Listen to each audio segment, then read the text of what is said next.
su gloria está aquí.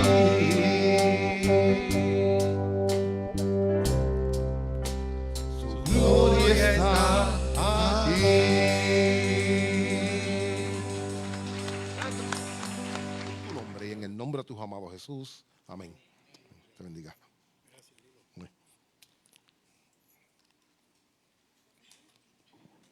Hermano, Dios te bendiga.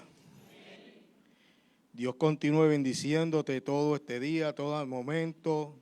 Que la gloria de Dios sea manifiesta en tu vida, en nuestra vida. Y que yo abra la Biblia aquí. Perdón, mami. Hoy ha sido un día atípico, ¿verdad? Extrañamos al pastor que estuviera aquí cantando y dirigiéndolo Pero ante esa situación, pues cada uno de nosotros ha tenido que incorporarlo a hacer algo que no está en nuestro programa dominical, pero lo hacemos con gusto, con gozo, con alegría, porque hemos venido a servir al Señor y no a servirnos a nosotros mismos. Y ante la demanda del Señor, nosotros no podemos hacer otra cosa que responder. Si Dios te dice tal cosa, hagamos tal cosa, sería imprudente uno decirle, pues mira, déjalo para otro día. Porque no es posible que a un Dios soberano yo le diga lo que tenga que hacer. Si yo le digo a un Dios soberano lo que tiene que hacer, le estoy hablando a la medallita que cuelga del cuello o a la figurita que tengo en mi casa, pero aún no es un Dios vivo. Y nosotros servimos a un Dios vivo, a un Dios soberano, a un Dios misericordioso, a un Dios que todo lo puede. Y que en su infinita gracia, hoy nosotros podemos estar aquí reunidos para alabarle y reconocerle como nuestro Señor. Para servirle con gusto, con alegría y con gozo. Porque haciendo lo que Él nos manda hacer como siervos inútiles, nos gozamos en servirle a Él. Así que en la mañana de hoy, el sermón se titula Viviendo preparados para la venida del Señor.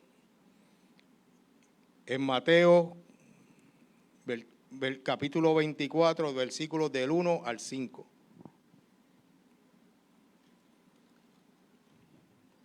Leemos en el nombre del Padre, del Hijo, del Espíritu Santo. Cuando Jesús salió del templo se acercaron sus discípulos para mostrarle los edificios del templo. Pero él les dijo, ¿ven todo esto? En verdad les digo que no quedará aquí piedra sobre piedra que no sea derribada. En el 3 dice, estando Jesús sentado en el monte de los olivos, se acercaron a él los discípulos en privado y le preguntaron, dinos, ¿cuándo será esto? ¿Y cuál será la señal de tu venida y la de la consumación de este siglo? Jesús les respondió, tengan cuidado que nadie los engañe, porque muchos vendrán en mi nombre diciendo, yo soy el Cristo, y engañarán a muchos. En las pasadas reuniones del grupo de oración, estuvimos leyendo Corintios, y el último capítulo que leímos de Corintios hablaba acerca de la resurrección, donde Pablo hacía una defensa de la resurrección de Jesús y de nuestra propia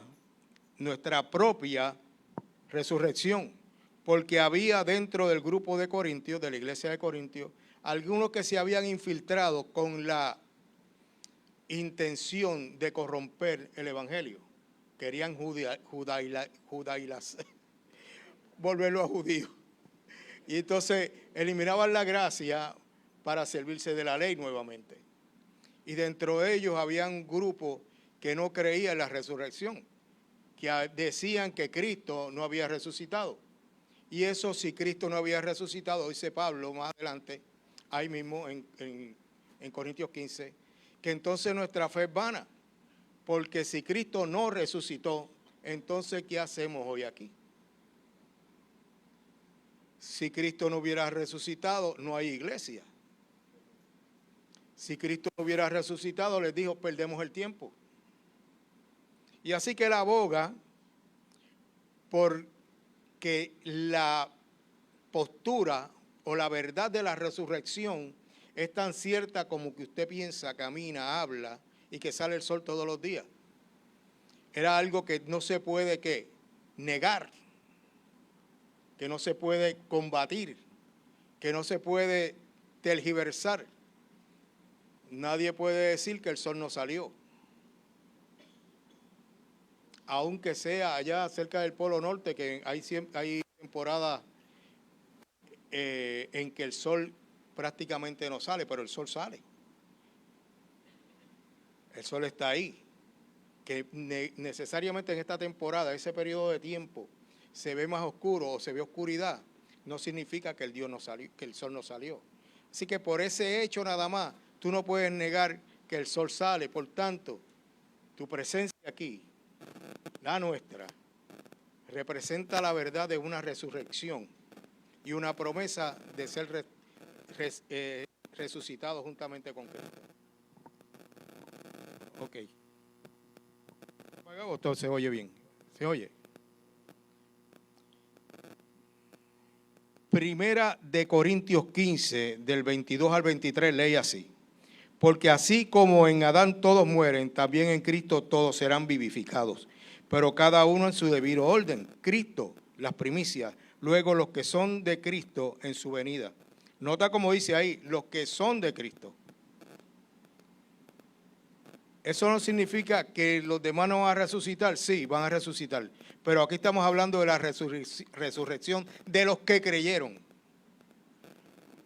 Para gloria de Dios y para bendición de nosotros. Que los demás que no creyeron en Cristo no van a resucitar. Sí, lo discutiremos más tarde. Resucitan, pero para condenación. Gracias a Dios, gracias al Señor que su misericordia nos alcanzó. Y que tenemos una promesa en Él de resucitar juntamente en su venida. Notamos que la resurrección nuestra está sujeta en cumplimiento a la segunda venida de Jesús, tal como vemos en Hechos 1:10 al 11, el anuncio de su regreso. Mientras Jesús ascendía, estaban ellos mirando fijamente al cielo. Se les presentaron dos hombres en vestiduras blancas que le dijeron, varones Galileos, ¿por qué están mirando al cielo? Este mismo Jesús que ha sido tomado de ustedes al cielo, vendrá de la misma manera tal como lo han visto ir al cielo. Un evento donde Cristo es levantado para ir a la presencia del Padre, visto por ¿quién? Por los apóstoles, sin pensar si regresaba o no, aunque Él ya lo había asegurado muchas veces. En casa de mi Padre muchas moradas hay, y yo voy a hacer morada para ustedes, y vendré y os llevaré conmigo, para que donde yo esté, ustedes también estén. O sea, a medida que el Señor había enseñado a sus discípulos y había proclamado su evangelio, la resurrección o la segunda venida del Señor siempre estuvo presente. No es un misterio, como algunos quieren creer que es misterioso, que es una fantasía, pero se sorprenderán el día en que aparezca en los cielos y tengan que sentir el peso de su incredulidad. Y en Tesalonicenses nuestra resurrección, pues el Señor mismo descenderá del cielo con voz de mando, con voz de arcángel, con trompeta de Dios, y los muertos en Cristo se levantarán primero. Nota lo que dice primero. Entonces nosotros, los que estemos vivos, que permanezcamos, seremos arrebatados juntamente con ellos en las nubes al encuentro del Señor en el aire, y así estaremos con el Señor siempre. Por tanto, confórtense unos a otros con estas palabras. La esperanza de la resurrección debe ser para nosotros un consuelo. No importa cuál sea la situación que está pasando, usted tiene su futuro asegurado en Cristo Jesús. No importa lo que esté sucediendo, si lo amenazan con matarlo o si tiene una enfermedad terminal o algo así. Nuestro gozo y nuestro consuelo está en que esto es temporero, pero yo me voy con Él para siempre. ¿Okay? Si nosotros no estamos convencidos de eso, vamos a tener serios problemas en nuestra relación diaria con el Dios al que servimos, porque las circunstancias siempre van a ser mayor que mi fe. Cuando yo niego o dudo de la promesa de resurrección, entonces la manera en que yo voy a enfrentar las amenazas a mi vida van a ser distintas al que cree.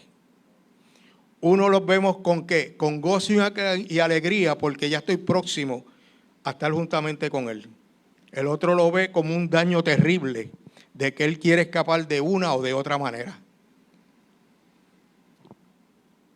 Entonces, ¿qué? ¿Creemos en nuestro Dios o creemos en las circunstancias?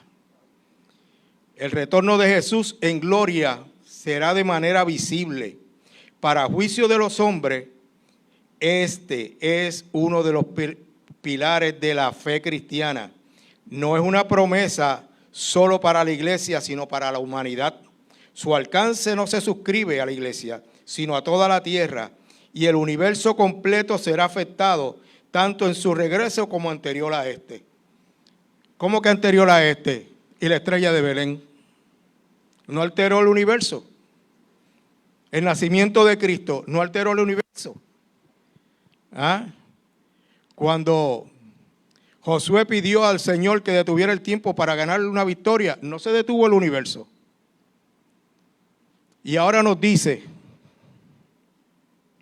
en Apocalipsis 8:12, el cuarto ángel tocó la trompeta y fue herida la tercera parte del sol, la tercera parte de la luna, la tercera parte de las estrellas, para que la tercera parte de ellos se oscureciera y el día no resplandeciera en su tercera parte, así mismo la noche. Está diciéndonos que,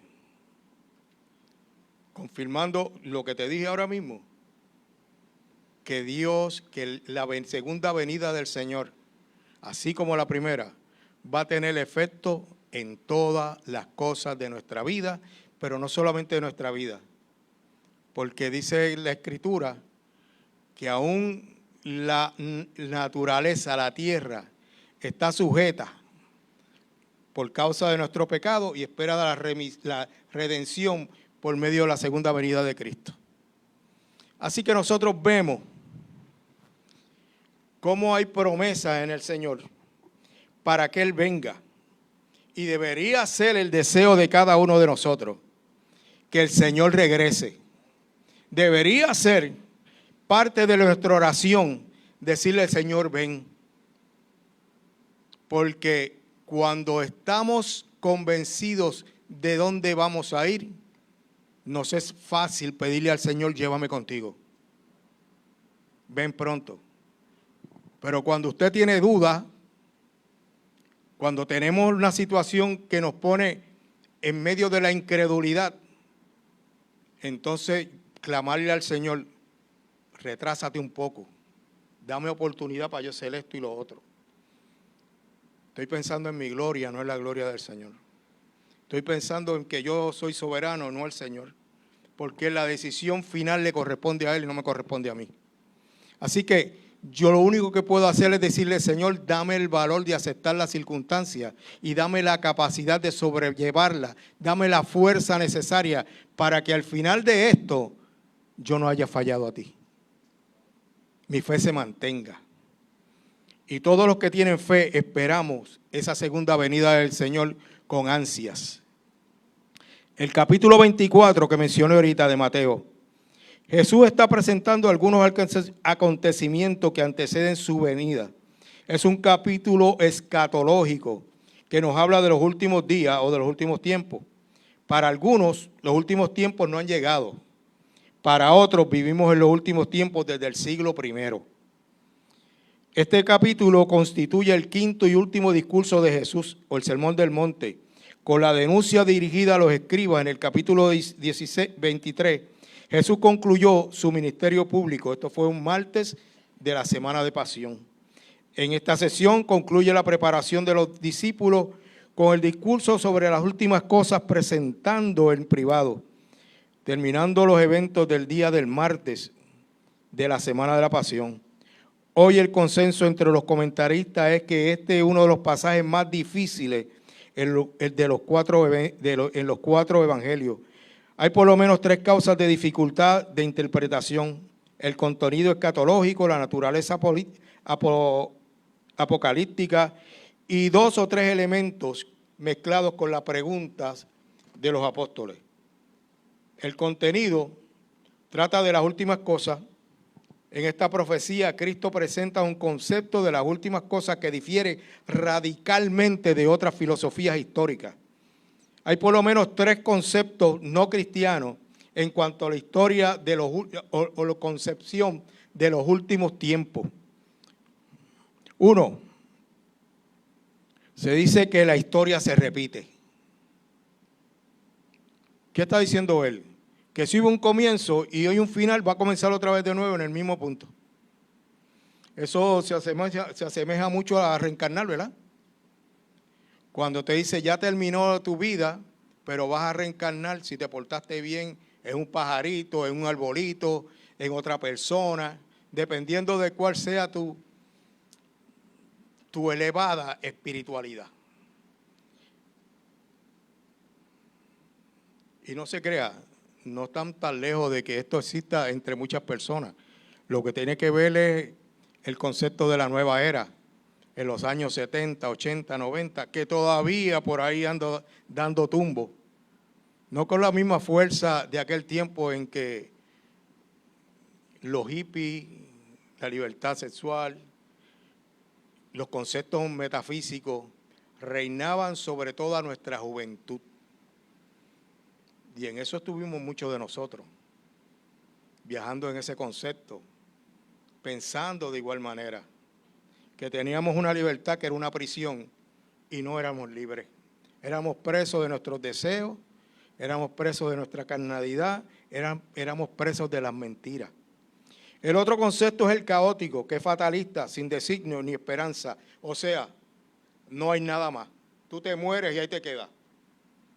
Tú mueres y no hay ninguna otra oportunidad. Tú moriste y tu alma se deshace.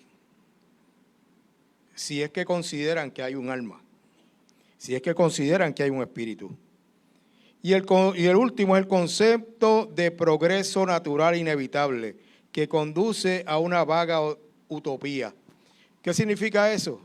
Que por naturaleza, los eventos van a continuar y usted finalmente va a llegar a un punto de detente que es bueno para usted, que no se asemeja a la resurrección, pero que es un estado donde yo voy a estar muy bien, la vida va a estar muy bien, el universo va a estar muy bien. Usted no ha escuchado recientemente por ahí, vamos a estar en armonía con el universo. Vamos a estar en armonía con el universo. Mándame tus vibras, porque tus vibras me fortalecen. Enviamos las vibras, nuestras vibras, para fulano de tal que está enfermo, para que se sienta fortalecido y sane. Eso es metafísica. Eso es lo mismo que se creía en los 70. Ahora, Jesús presenta un concepto histórico, el cual Dios es soberano y tiene un propósito definido y está llevando a cabo ese propósito, que incluye la consumación de la historia en un gran día del juicio, en el cual habrá una separación entre justos e injustos, estos condenados al castigo eterno, aquellos llevados a la dicha eterna con el Señor.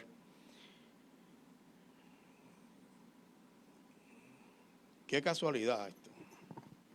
Generalmente decimos que todo el mundo es bueno. Generalmente cuando vamos a un velorio, lo que primero que escuchamos, ya está con el Señor. Se murió un músico, ya está tocando allá en el cielo, la orquesta del cielo. Cuando vemos esta situación, nos estamos dando cuenta que estamos siendo engañados por nuestro propio corazón. Y lamentablemente ocurre dentro del cristianismo también. lamentablemente ocurre dentro de nuestros grupos religiosos, que conociendo la verdad no pueden aceptar y no quieren aceptar. Y todavía decimos, lo más probable es que se haya arrepentido antes de morirse. Ya quisiera eso también, pero está lejos de la realidad. Está lejos de lo que dice la Escritura. ¿Que el Señor lo puede perdonar? Sí. Pero generalmente la gente no trata de arrepentirse cuando se está muriendo. La mayor parte. Yo recuerdo en una ocasión que nosotros estábamos con un grupo de una iglesia que había aquí y estábamos en Santa Isabel, no recuerdo el barrio, y estábamos orando y nos llamaron para que oráramos por un muchacho que ya está a terminar, con cáncer terminal. Y se le presentó el evangelio, se oró por él y su respuesta fue, no me interesa. No me interesa. Frente a la muerte, todavía se negaba a tomar la oportunidad de vida que Dios le estaba dando. No que lo iba a sanar de allí. Existe la posibilidad que pasara grandemente porque para Dios todo es posible. Pero estaba teniendo la oportunidad de reconciliarse con Dios para que resucitar, ¿para qué? Para gloria, para vida eterna, con Cristo Jesús. Sin embargo, frente a la muerte, mirando la muerte en la cara, le dice que no. Así que la muerte no necesariamente es algo que impulse a una persona a aceptar a Cristo.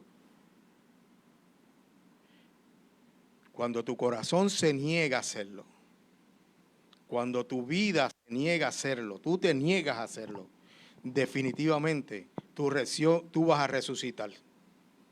Pero vas a resucitar para muerte. Vas a resucitar para caer en el lago de fuego y azufre. En otras palabras, tu destino es el infierno. Y es lo que dice la Escritura. Es lo que enseña la palabra de Dios, precisamente en Apocalipsis. Que el hombre que muere sin Cristo, su destino es el infierno. Demos gracias a Dios que nosotros tomamos una actitud distinta y decidimos, o el Señor nos invitó, el Señor nos convenció, el Señor nos sedujo para que nosotros, enamorados de Él, le digamos sí. ¿Ah? Usted y yo, ninguno de nosotros está aquí porque decidimos y amábamos al Señor. Todo lo contrario, estamos aquí porque Él nos vino a buscar primero, Él nos amó primero. Y en su amor infinito decidió, José, te voy a llamar y tú vas a responder. Es lo que llamamos el llamamiento eficaz. Ahora, para predicar este pasaje, este capítulo, hubo que dividirlo en 4 sesiones. La primera, Cristo anuncia el fin de una era. Cristo advierte sobre los tiempos difíciles. Cristo promete su regreso glorioso y Cristo exhorta a una vigilancia constante. Hoy vamos a comenzar con el primero y posiblemente un pedazo, un principio del B. Pero para hacer esto y comenzar esta predicación, tenemos que ponernos en perspectiva de dónde estamos hoy. ¿Dónde estamos hoy? Sabemos que el mundo, nuestra ciudad, Puerto Rico, en términos generales, como un todo es caótico, violento, depravado, corrupto, donde la injusticia se viste de justicia y el mal se acepta como bueno. Hoy, lo que en la Escritura es malo, lo estamos dando por bueno. Hoy, lo que 25 años atrás, 50 años atrás, era un acto de maldad, hoy se considera como algo bueno. Y lo que era bueno, el respeto, hoy se considera como algo denigrante. La misericordia, le ponen otro nombre, eres demasiado bobo. Ser pacifista, te ponen, tú eres demasiado y no quiero decir la palabra, no vamos a decir la palabra, pero usted la sabe. ¿Ah? El concepto de la vida y el propósito de la vida dentro de la comunidad, digamos, del hombre natural, es muy distinto al que tiene usted en la iglesia. La corrupción permea en toda nuestra sociedad, desde los obreros, constructores, estudiantes, médicos, abogados, gobernantes, sin dejar fuera figuras religiosas prominentes de gran envergadura, como pastores, monjes, obispos, que se disfrazan de ovejas siendo leones al acecho, que usan la religión como control de la gente para producir riqueza personal. No sé si estamos al tanto, pero cada día es más frecuente encontrar pastores en adulterio. Cada día es más frecuente encontrar médicos defraudando el Medicare. Cada vez vemos redadas como la que se hizo recientemente la autoridad de acueducto. Personas que van y ponchan y se iban para casa. Pero no te vayas lejos. Hay personas que tienen su trabajo, pero defraudan a su jefe. No cumplen con sus obligaciones. Y les importa poco cumplirlas o no. Pero si usted lo contrataron para eso, no es menester que los cumplamos. ¿No es un acto de corrupción? O sea, eso no hace una gran diferencia al que se llevó 40,000 o 60,000 millones de pesos. La actitud en que yo hago las cosas indica o habla de quién soy yo. Y si yo he creído en el Cristo de la gloria o no. No es apariencia, porque si vamos al capítulo 25, el Señor en un juicio separa a su mano derecha sus corderos, sus ovejas, y las cabritas las pone a mano izquierda. Y les dice, vengan, hijos de mi Padre. Y los otros le dicen, pero ¿nosotros qué? Nosotros predicamos, nosotros echamos fuera demonios, nosotros hicimos esto, hicimos lo otro. En lo primero, lo que se veía era el servicio. En el segundo, lo que se veía eran las obras. Y el Señor, ¿qué fue lo que les dijo? Yo a ustedes no los conozco. Yo no quiero llegar a presentarme delante del Señor y que el Señor me diga, yo no sé quién eres tú. Estando en la iglesia, viviendo en la iglesia, comiendo en la iglesia, estudiando la palabra, siendo ministrado, sirviendo al Señor. Y que el Señor de repente me diga cuando llegue el juicio, me diga, pero es que yo no sé quién tú eres. Es duro eso. Pero hay que estar consciente de que esa es la posibilidad y usted tiene que hacer las cosas aquí. Porque dice la Escritura, todo lo que hagáis, hacerlo como para el Señor. Por lo tanto, si usted no quiere defraudar a Dios, no defraude a su patrono. Pero el patrono tampoco abuse, porque él va a ser responsable delante de Dios también. Si te mandaron a hacer una construcción y son 20 varillas, no son 19. Son 20. Si la muchacha de la cajera te dio el cambio equivocado y te dio de más, no fue que Dios te bendijo. No se lo robe, porque eso es robo. Devuélvaselo. ¿Sabe que está amenazando en eso el empleo de la persona que te dio el cambio? Porque él va a tener que responder. Si esa caja no está cuadrada, él tiene que poner los chavos. Y es posiblemente que, dependiendo la cantidad, la despidan. Así que, si le dan el cambio equivocado, devuélvalo. Honre a Dios. Dios no bendice a nadie maldiciendo a otro.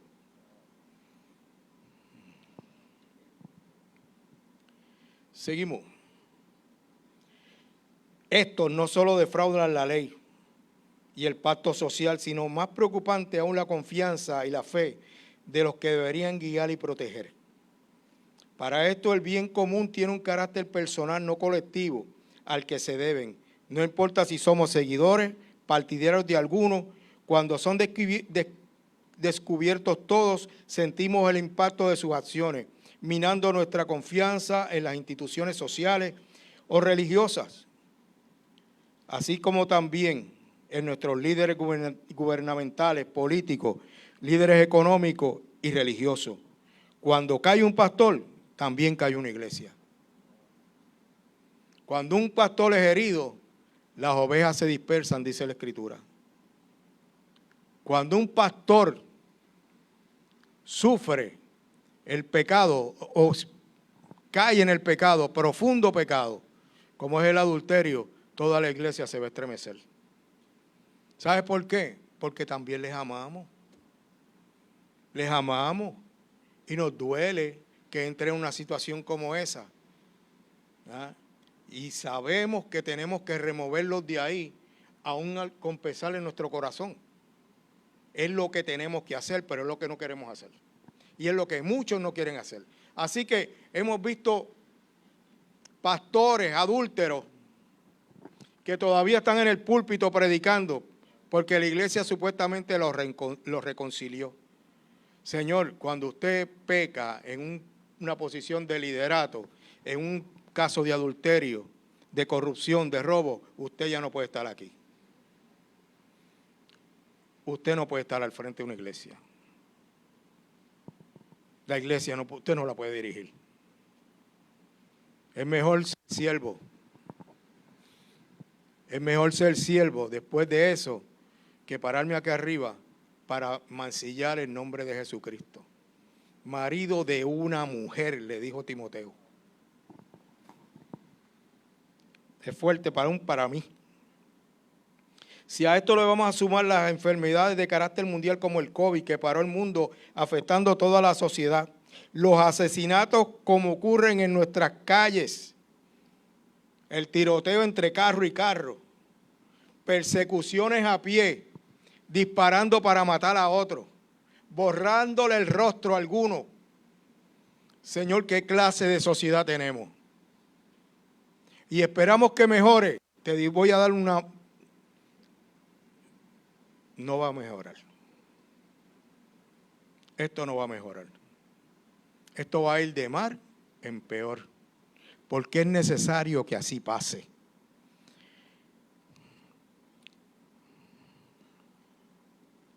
La violencia insensata generada por nuestros jóvenes, guerras, hambre, persecuciones a los cristianos en China, Sudán, Nigeria. Demos gracias a Dios que podemos estar aquí.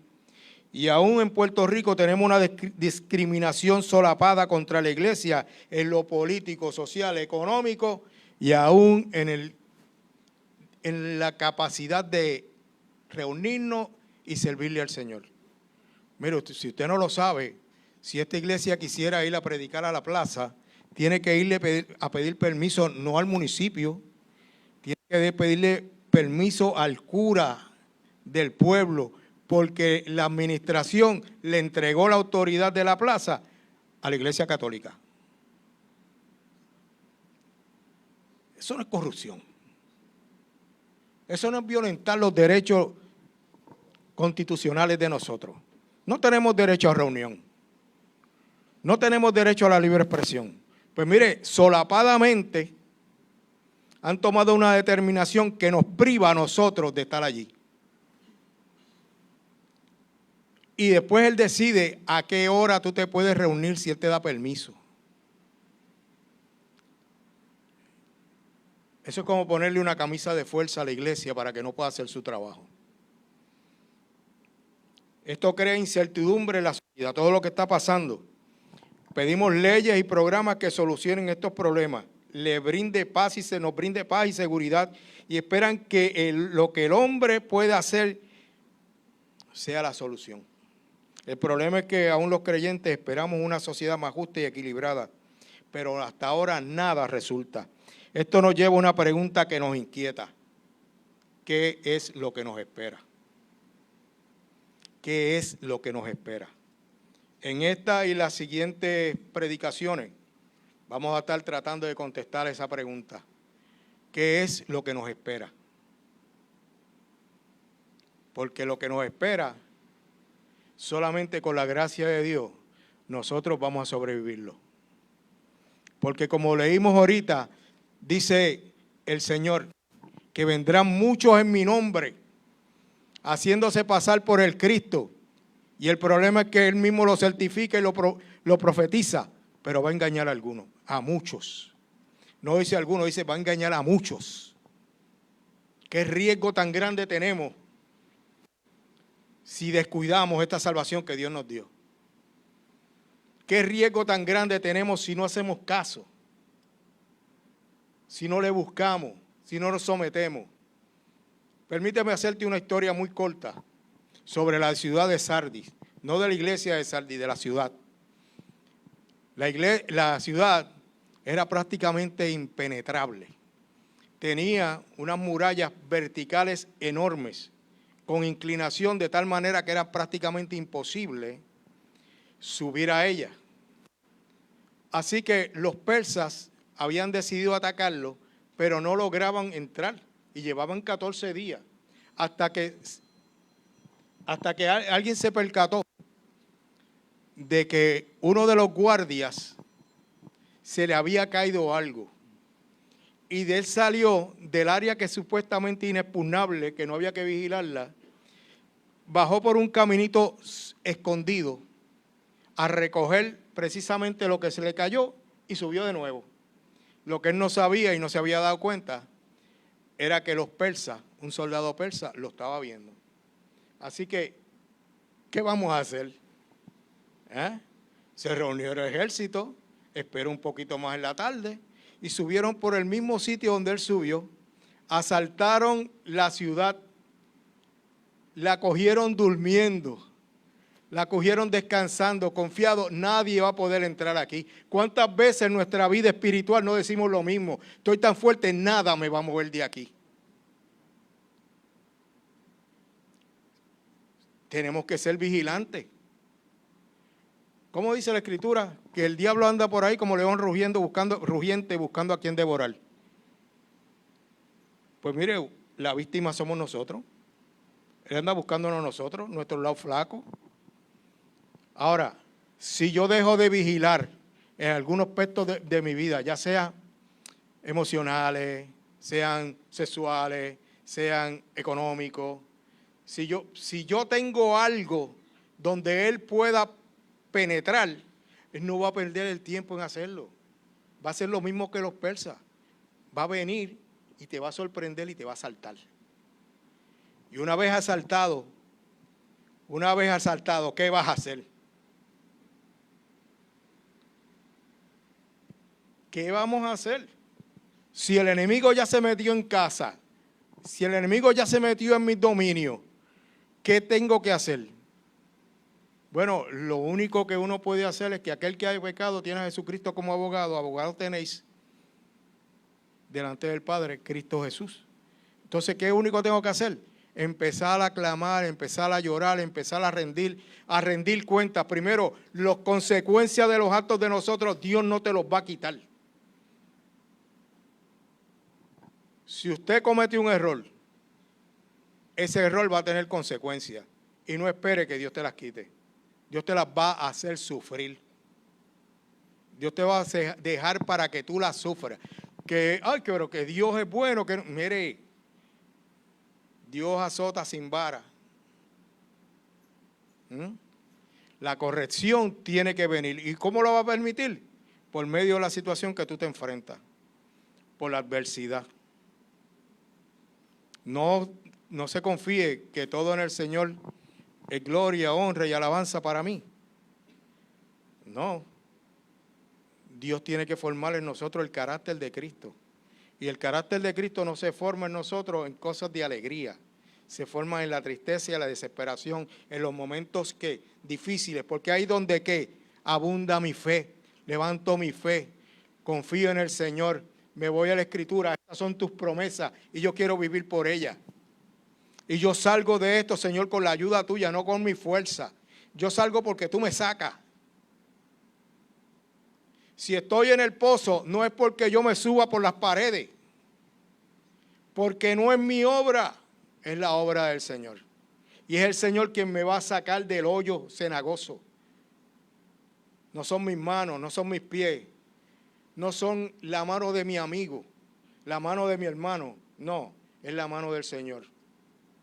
Y tenemos que entender eso. Ahora bien, yo personalmente creo que nosotros estamos viviendo los últimos días y estamos advertidos por la palabra.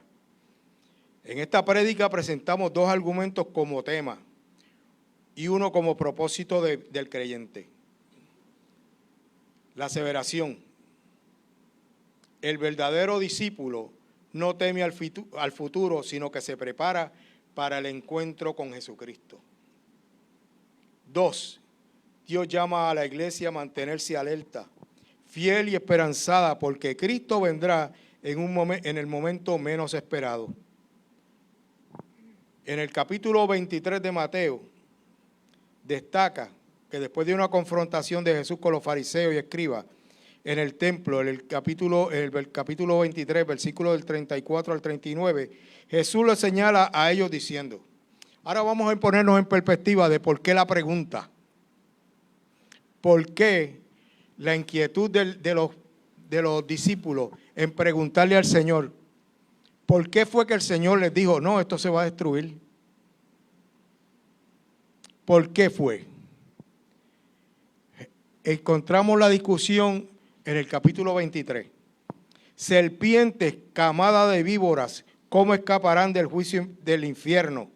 Por tanto, miren, yo les envío profetas, sabios, escribas. Algunos de ellos ustedes los matarán y crucificarán, a otros los azotarán en la sinagoga y los perseguirán de ciudad en ciudad, para que recaiga sobre ustedes la culpa de toda la sangre justa derramada sobre la tierra, desde la sangre del justo Abel hasta la sangre de Zacarías, hijo de Berequías, a quien ustedes asesinaron entre el templo y el altar. En verdad os digo que todo esto vendrá sobre la generación, profetizando la destrucción del templo de Jerusalén, por causa de que por tanto la casa de ustedes se les dejará desierta sin la presencia de Dios. Wow. En esa discusión del capítulo 23, Cristo está argumentando con los escribas y con los fariseos. Está tratando de que entiendan, que ellos comprendan que ya la salvación no va a provenir de la ley, sino de la gracia divina. Ellos se niegan a entenderlo y entonces manifiestan hostilidad contra Cristo, y Cristo entonces le lee esta sentencia: camada de víboras. Duras esas palabras, camada de víboras. Y le augura y les dice, el templo lo van a destruir, y le dice, la gloria de Dios no va a permanecer con ustedes. Ante esa inquietud generada por la profecía, Jesús se va camino a Betania y se detuvo en el monte de los olivos. Sentando les dijo, Mateo 24, del 1 al 5. Cuando Jesús salió del templo y se iba, se acercaron sus discípulos para mostrarle los edificios del templo. Pero él les dijo, ¿ven todo esto? En verdad les digo que no quedará aquí piedra sobre piedra que no sea derribada. Estando Jesús sentado en el monte de los olivos, se acercaron a él los discípulos en privado y le preguntaron, dinos cuándo sucederá esto. ¿Cuál será la señal de tu venida y la consumación de este siglo? Jesús les respondió, tengan cuidado, que nadie los engañe, porque muchos vendrán en mi nombre diciendo yo soy el Cristo y engañarán a muchos. Cuando Jesús salió del templo y se iba, los discípulos se acercaron para mostrarle los edificios del templo. Los discípulos están impresionados por la majestuosidad del templo. Era hermoso, impresionante, suntuoso. Tenía a los discípulos impresionados por la belleza del templo, pues la arquitectura del templo era motivo de orgullo de los judíos. De tal manera que algunos decían que si no habías visto el templo de Jerusalén, nunca habías visto un edificio hermoso.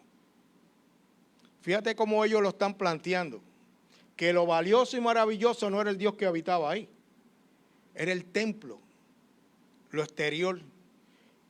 Y los discípulos galileos al fin que no venían mucho a Jerusalén, estaban sorprendidos por la belleza exterior del templo y querían que el Señor de alguna manera los validara.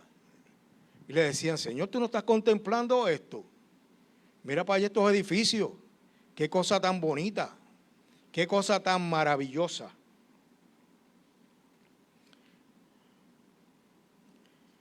Josefo, un historiador judío, describe que algunas piedras del templo eran blancas con engastes dorados. Las puertas del atrio interior eran de bronce corintio. Eso es una composición de cobre con porciones de plata y oro. Había piedras preciosas y ofrendas votivas. Las ofrendas votivas son objetos simbólicos que se dejan en un lugar sagrado para ganar el favor de un ser superior o como agradecimiento por cumplir una promesa, generalmente asociado a la fe y a la devoción. Y todo eso servía de adorno. Yo no sé si usted ha visto que algunas personas por agradecimiento a Dios hacen ciertos votos, hacen ciertas cosas, como prender velas, como voy a hacer este sacrificio, o voy a donar tal cosa. Dice que cuando tú haces esto, estas en particular, que se dejaban en los lugares sagrados, la intención era que llamar la atención y el favor de un ser superior. No, la definición no dice Dios, un ser superior. Eso pudiera ser un rey, eso pudiera ser un gobernante, eso pudiera ser un sacerdote, eso podría ser un pastor, que le dejan cosas como agradecimiento o para ganarse el favor de ellos. Usted no se gana el favor de Dios con eso. Y eso lo hemos discutido al ciento. Nadie se va a ganar el favor de Dios tratando de comprarlo con una obra o haciendo algo. Si su intención, mire, no es malo que se colabore con la iglesia, pero tiene que haber una intención real, una intención sana, una intención santa en lo que está haciendo. Si usted lo está haciendo por reconocimiento, si lo está haciendo para llamar la atención sobre usted o ganarse el favor de alguien en particular, está metiendo la pata. Las cosas no se pueden hacer así. Dios no se va a agradar de eso.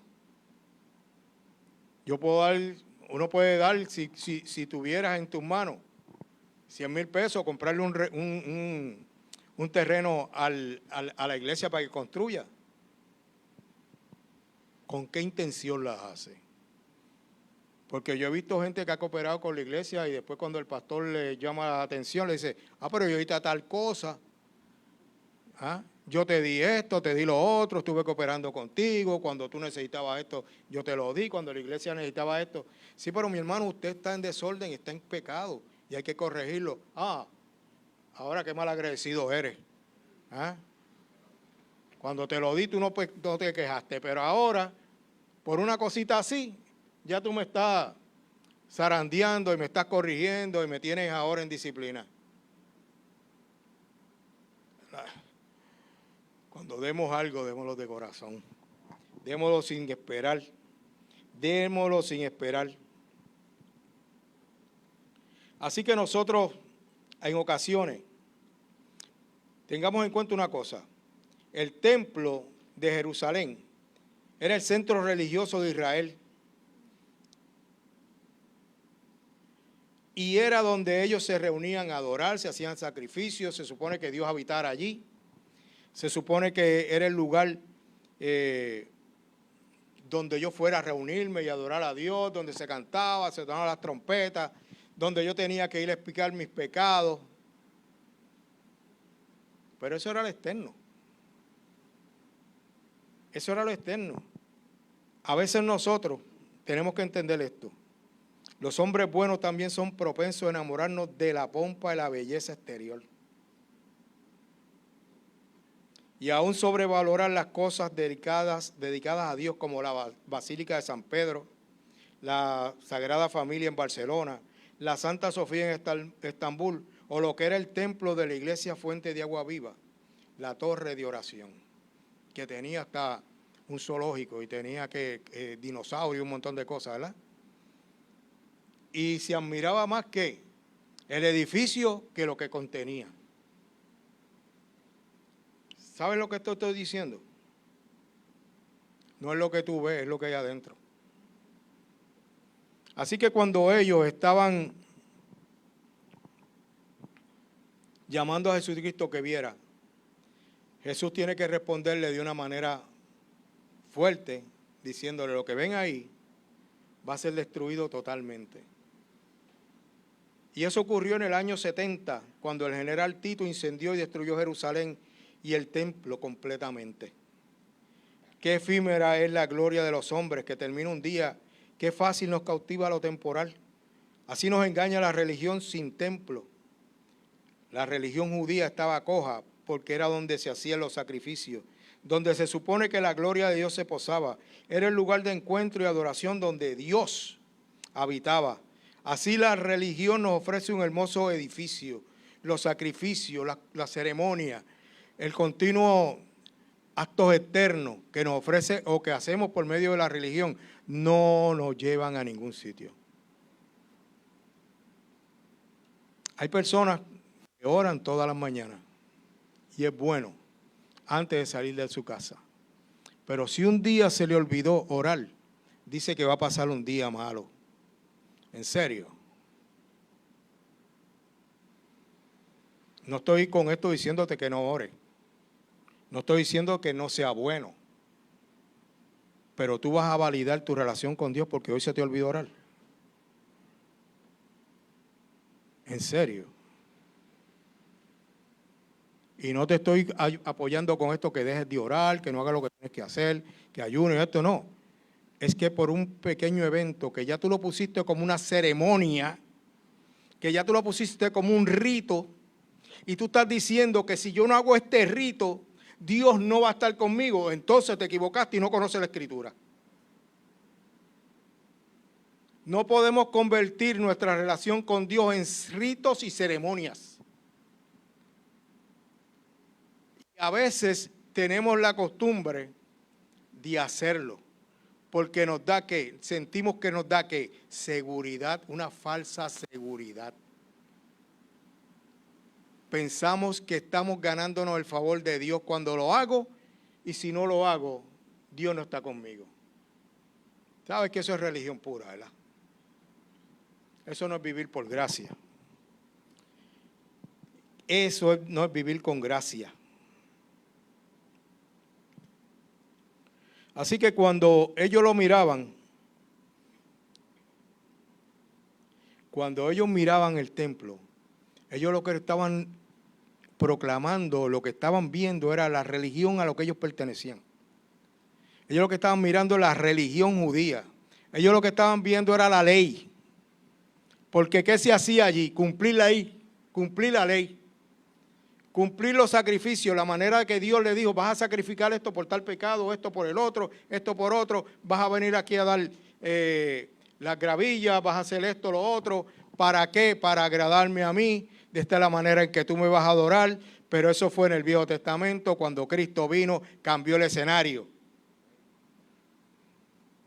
Ahora el templo es Cristo. Y nosotros también. Porque la Escritura dice que somos que templos del Espíritu Santo. Por tanto, no es el local. Si nosotros nos vamos hoy de aquí y desmantelamos todo esto, aquí puede venir la barra más grande, lo que sea, lo que le dé gana. Porque este lugar, quien trae la presencia de Dios es usted cuando viene. Dios dice: donde se reúnen dos o más en mi nombre, allí yo estaré. Y donde está Dios, está la gloria del Señor. Porque no podemos separar su gloria de su presencia, de su ser.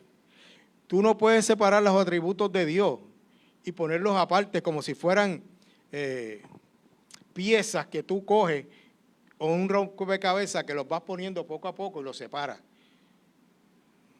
Dios es uno solo, 3 personas. y sus atributos no se pueden separar de Él, porque Dios es sus atributos y sus atributos son Dios. Así que cuando ellos veían lo externo y querían que Jesús viera las cosas desde el punto de vista que ellos lo veían, entonces no se encontraba esa situación que le dice, pero mira qué bonito es esto, mira que este zapato es el que tú necesitas, mira que esto es esto, mira qué casa más bonita, compra esta, pues tú no la necesitas. Y ellos estaban mirando precisamente la belleza externa, mientras Jesús estaba mirando lo que había por dentro. ¿Y qué había por dentro? Corrupción, podredumbre, el pecado que cubría las paredes. Así que Cristo, lo que ellos no veían, Cristo lo estaba viendo. En un momento dado, más adelante. Así que cuando Cristo le está diciendo esto, ahora es que cambia el panorama. Cuando Cristo le está diciendo, esto va a ser destruido, le está diciendo, hay una sentencia contra la ley. La ley va a perecer, la ley se va a acabar. Ya nadie va a ser salvo por obra. No hay salvación por obra. La salvación es por gracia, por la fe en Cristo Jesús, nuestro Salvador. El panorama se lo está cambiando. Por eso le está diciendo, esto va a ser destruido. ¿Por qué? Porque en la cruz y en la resurrección hay un nuevo pacto. Porque en la última cena del Señor le dice, esta copa, esto es la señal del nuevo pacto que yo hago con ustedes. El nuevo pacto surge en la resurrección de Cristo. Ya no somos salvos por obra. Somos salvos por la gracia divina. Y ese es el turning point. Y es importante que lo entendamos porque es por gracia y es su gracia que tenemos que permanecer en fe para ser receptores de la bendición de la segunda venida de Cristo. Y estamos empezando solamente con la introducción de ese tema. Hoy solamente estamos introduciendo el tema de la segunda venida del Señor. La segunda venida del Señor es una espera constante en nosotros, un deseo profundo en nosotros, porque es la reunificación de la iglesia con Cristo. Es la boda del Cordero de las que nosotros deseamos. Es la boda del Cordero donde estaremos todos vestidos de blanco, donde estaremos cara a cara con Dios, donde le veremos cara a cara, entenderemos muchas cosas. Es el lugar donde deseamos estar porque sabemos que es el lugar donde Dios nos quiere tener. No menospreciemos esa oferta que el Señor lo hace. Así que Dios estaba mirándolo por dentro, lo que había dentro del edificio, del templo, mientras ellos miraban el exterior. Por tanto, en un momento el Señor le había dicho, Mateo 21:13, escrito está, mi casa será llamada casa de oración, pero ustedes están haciendo la cueva de ladrones. La comercialización abusiva profana la santidad del templo. Están algunas iglesias tan comercializadas que detenemos la prédica para anunciar la venta de empanadillas. ¿Tú no has visto eso? Que pastores de repente paran una predicación o dentro de la predicación incluyen un libro que hay que vender, que vayan al kiosquito, o trata de vender alguna otra cosa. No lo hace todo el mundo, pero hay algunos que lo hacen. Comercializan la bendición de Dios. Dame 500 pesos, vamos a hacer un pacto con Dios hoy. Los que tengan 1,000 pesos pasen al frente. Dios va a hacer pacto con usted para bendecirlo. Si usted da 1,000 pesos hoy, el Señor le va a dar 100 por 1, le va a dar $1,000,000. Todavía están esperando a ver si llega. Lo que tenemos que entender es una cosa que pasó aquí. Cuando Jesús salió del templo y ellos no se dieron cuenta, la gloria de Dios se fue.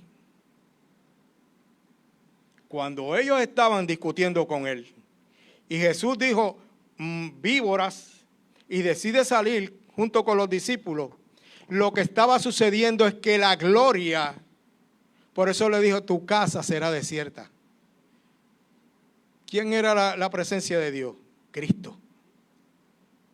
¿Quién es la representación o la imagen de Dios? Cristo. ¿Quién es divino? Cristo. Jesús es el mismo Dios. Y cuando Él se salió de allí, ante la incredulidad y necedad de los hombres, la gloria de Dios salió también. Así que los cultos o lo que hacían de sacrificio y adoración y todo eso, eran vacíos. Simplemente ceremonias que no tenían nada que ver con el Dios que les sirvieron.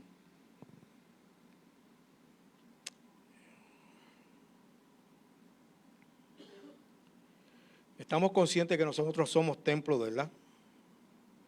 Estamos conscientes de eso, de que somos templos del Espíritu Santo. Pues entonces no dejemos que la gloria de Dios salga de nosotros. Si somos templos del Espíritu Santo, Dios está en nosotros. La gloria de Dios está sobre nosotros. Y no se manifiesta con cosas esotéricas o cosas, no, es con su vida. El hecho de que estemos aquí es un acto glorioso de Dios, posiblemente uno de los milagros más extraordinarios, porque la vida de nosotros no era para estar presentes en esta casa. No había santidad por ningún sitio. Pero Dios, en su infinita misericordia, nos lavó de nuestros pecados, nos reconcilió con nuestro Dios, de tal manera que hoy podemos ser llamados, ¿qué? Hijos del Altísimo, hijos de Dios. Eso es un privilegio. Ser llamado hijos de Dios es un privilegio que al que llegamos por medio del arrepentimiento para el perdón de pecados, de tal manera que perdonados, comprados a precio de sangre, podamos servirle al Señor con gozo, con alegría y vivir para Él. Santificando nuestras vidas de tal manera que seamos ¿qué? Maduros, capaces de hacer la obra que Dios nos mandó a hacer. Dejar de ser niños fluctuantes, sino hombres firmes, mujeres firmes en su fe, que no se tambalean por las circunstancias que pasan. ¿Sabes una cosa? Cuando un pastor falta, la iglesia sufre, te dijo ahorita, ¿verdad? Tú sabes que ante esas situaciones, los hermanos, hay algunos en la iglesia que aguantan el golpe. Hay otros que se caen y se levantan, pero hay muchos que se mueren.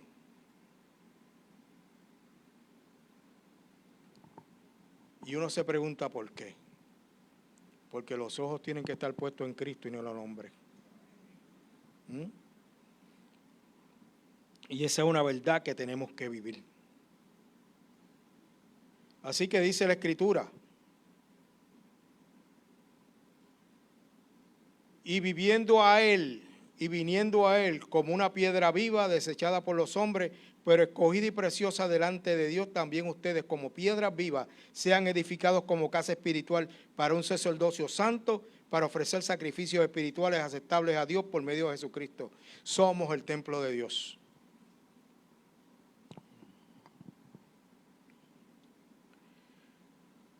Cristo puso fin a una era y comenzó una de gracia, el cual nos abre la puerta en sí mismo, por el cual entramos por medio del arrepentimiento, recibiendo el perdón de nuestros pecados, dándonos el privilegio de ser llamados hijos de Dios. Nosotros no podemos vivir pensando en el desastre del futuro. Nosotros no podemos vivir pensando que nosotros tenemos que sufrir esta carga o que no tenemos una oportunidad de gloria. Esto tiene que pasar. Van a ocurrir. Es necesario ocurrir.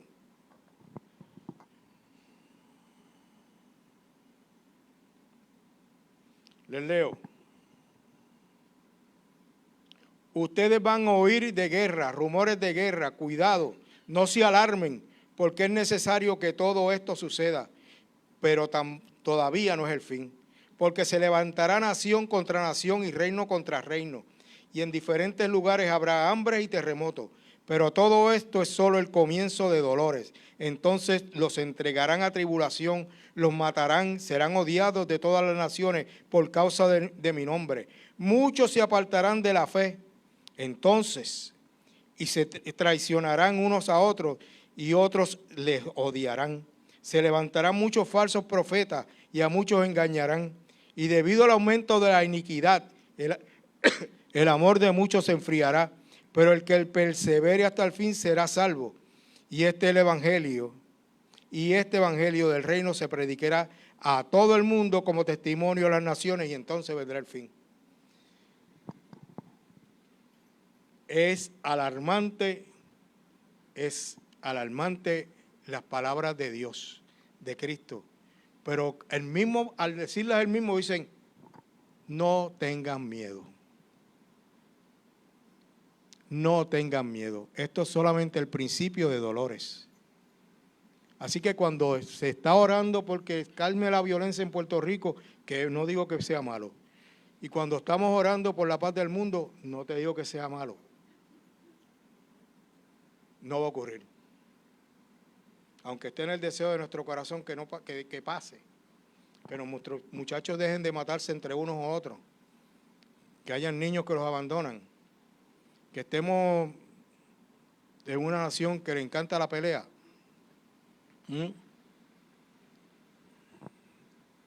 Esto no va a parar. ¿Cuándo dice que él para? Porque lo que le está diciendo a él, ante todas estas situaciones, la iglesia sigue en misión.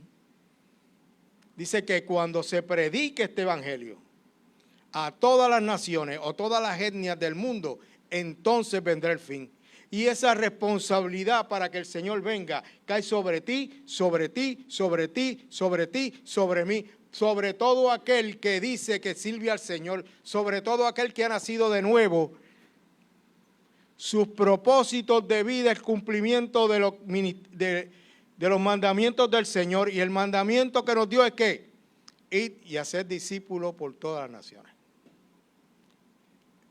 Así que en medio de esta situación y la venida del Señor, nuestra responsabilidad no es guardar alimento, no es escondernos en un refugio, es estar en la calle predicando el evangelio de las buenas nuevas.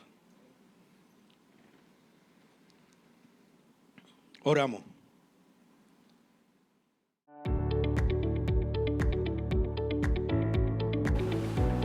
Espero que la palabra de hoy haya sido de bendición para ti. Si la predicación te llevó a una decisión importante como abrir tu corazón y responder al llamado que Jesús te hace, te invito a que nos escribas o mejor aún, te puedas comunicar con nosotros compartiendo tu decisión. También me gustaría orar por ti y por cualquiera que sea tu necesidad.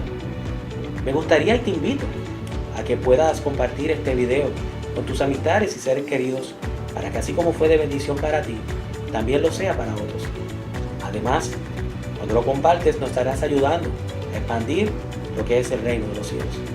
Soy el pastor Juan Rivera y oro a Dios que bendiga tu vida.